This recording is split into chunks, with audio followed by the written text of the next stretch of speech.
Well, folks, a big night on Friday night. Huge for probably Inter more than Sevilla, although we'll talk about that with Adriano, who joins us in the Cafe Bettor Sport. Adriano, you've had a busy week away from home. You getting a bit of homesick yet? I've been too busy to get homesick, Neil. It's been very busy here covering the Champions League, but a couple of games to go in European football for what has been the longest season in history. Yeah, you're being kept busy by the TV operators, and when you've got downtime, I come calling. So thank you very much for your time. I must say, though, that I went to breakfast with a couple of folks. We've come out of total lockdown here, so we're allowed to have breakfast with a few friends. And to a man this morning, they were telling me that man, Adriano, that you've got on your cafe is very sharp. He knows his football. So compliments from them. Thank you. Right. Well, let's put you to the test because you are 100% right as we move into the Europa League final on Friday. Let's start with Sevilla because here's a Spanish team that didn't do great in La Liga, but once again, when it comes to Europa, they just got a love affair with this competition. And here they are back in the final yet again. They are. And when the draw was released for the competition, obviously after the restart, many fancied Manchester United to cruise through their half of the draw, despite a couple of difficult opponents. But it was Sevilla, the team that are continually underrated in European football, that were my personal favourites to go through and go all the way. And well, here we go. They're into a sixth final in the Europa League since 2006. Can they make it 6 from 6? Well, many believe they will. It will be tough, though. Inter and Antonio Conte, very, very strong indeed. So, look, this should be a wonderful final. But Sevilla, given their pedigree in this competition, well, they certainly give themselves every chance of winning it yet again. It looks pretty close. Most of the experts, yourself included, that I talked to are suggesting that neither side are going to be an easy pushover, which makes for, in one sense, an interesting final. But in the other, unlike I think we might see on Sunday night, this might be a tighter, closer contest where both sides have more to lose in many respects because Sevilla had such a bad La Liga from their perspective, from their standards. They were expecting a lot more.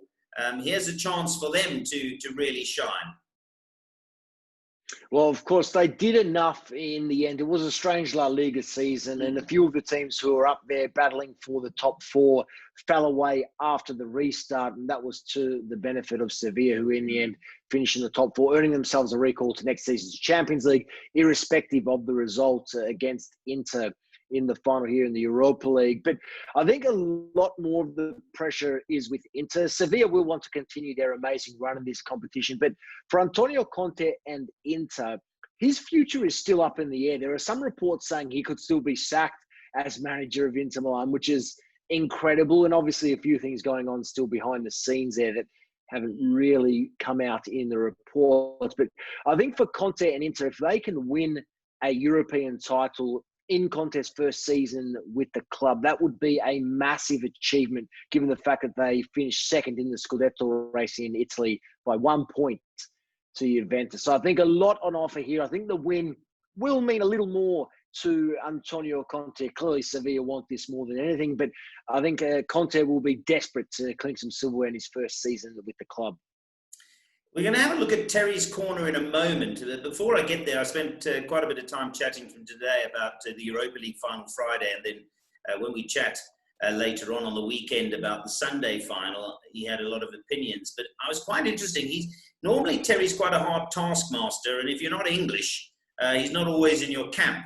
But he spoke very highly of Conte, and interestingly enough for me, defensively. He said he was very impressed with how he'd organised his defence. And this is why, in the end, he's going to lean towards an Inter lifting the trophy, but only after 90 minutes. He thinks it's going to be extra time. But he was very impressed defensively by Inter, and he thinks that they will be as tight as he's seen before in the final.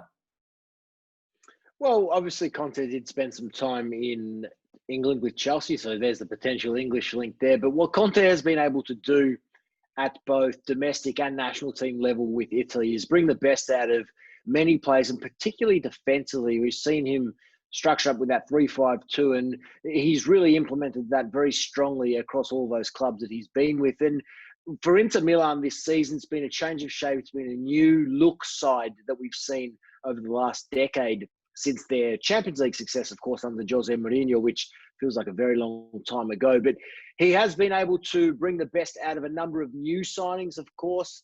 Romelu Lukaku up top, Ashley Young, both come in from the Premier League, Victor Moses as well. So he has been able to integrate a number of new faces into what was an already very strong Inter side. So I'm with Terry there in the fact that I think Conte has had a massive role to play, and I think that will hold Inter in very good stead to go on and lift the title, which, of course, if they are to do it Inter Milan, they'll be the first Italian team to win a UEFA Cup or Europa League since 1999. So it's been a very long time for Italian football here in the Europa League. We're going to have time before the new season kicks off. But in the context of talking Inter, I was talking to Stefano Vigoretti, who's a South African-based Italian, who I have to say, first of all, is a huge Inter fan. So you've got to always subject a little bit of that in. But he's saying next year is a big chance for perhaps somebody to knock Juventus off their pedestal. We know Sarri is gone. New coach coming in, and the Ronaldo factor, he'll probably stay, but there might be a few changes there. Do you think that Juventus are vulnerable to a side like Inter or Lazio next year? Perhaps not so much Lazio. I think Lazio certainly missed their opportunity this year. If Lazio are to replicate what they did this season, next season, that will be incredible. So perhaps, but I do think it's a massive opportunity again for Inter Milan. They'll be kicking themselves after missing out because Juventus, the team that won the Scudetto this season, while perhaps strong on paper, on the pitch, it wasn't what they had expected. So it is another opportunity now with Maurizio Sarri having been sacked. They lose that little bit of stability again. So it's going to be a third manager in 3 seasons for Juventus and a manager in Andrea Pirlo, who was a legendary player, but again, has never managed a club, not for a single day at any level. So here is an opportunity for a stable Inter side under Antonio Conte, one of the best managers in world football, to potentially finally dethrone Juventus in Italy.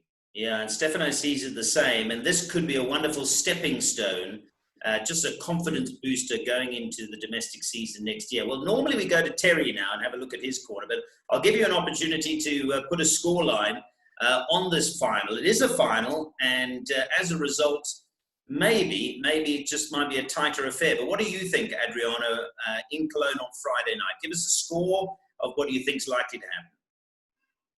Well, look, I think when we spoke earlier in the week, before the Inter-Shakhtar semi-final, I think I did say that irrespective of who went through, I'd be predicting a score draw. And I still feel that that could be a likely outcome. But as we get closer to the final, I'm leaning ever so slightly towards Inter Milan. So I'll give you a bold prediction as opposed to sitting on the fence, and I'll give you a 2-1 win for Inter within 90 minutes. I think Lukaku will score again. If he does, that will be the 11th straight game that he's scored in this competition, which will extend his current record of 10. And I just think that Inter will be a little too strong all over the park against a Sevilla side who will put up a great fight. But let's say 2-1 to Inter Milan within 90 minutes. Inter to win in 90 minutes, and Inter just to lift the trophy if you want to play it extra cautiously as a safe bet. Okay, and again, you're singing very similar hymn sheet to that of Terry. He was the other way around. He does think, as we'll have a look at his predictions here. I just want to update them for you. And Sevilla and Inter, obviously the final. He's gone 1-1 after 90 minutes, but he again was very similar to you. He just said he would like to tip Inter, but he just thinks because it's a final, it might be a little bit cagier.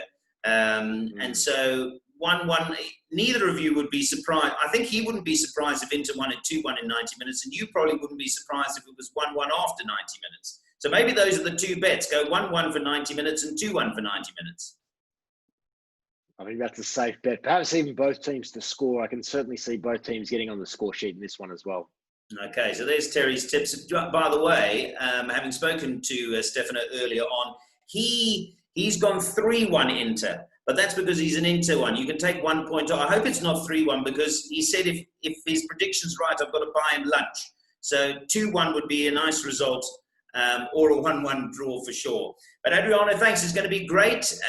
Of course, you'll probably be watching in a cafe or in a pub or restaurant on Friday night, preparing for your own duties on Sunday. That is correct. I'll be watching just downstairs here in my hotel bar, the Europa League Final, but my attentions here are firmly on Paris Saint-Germain and Bayern Munich in Sunday's Champions League Final.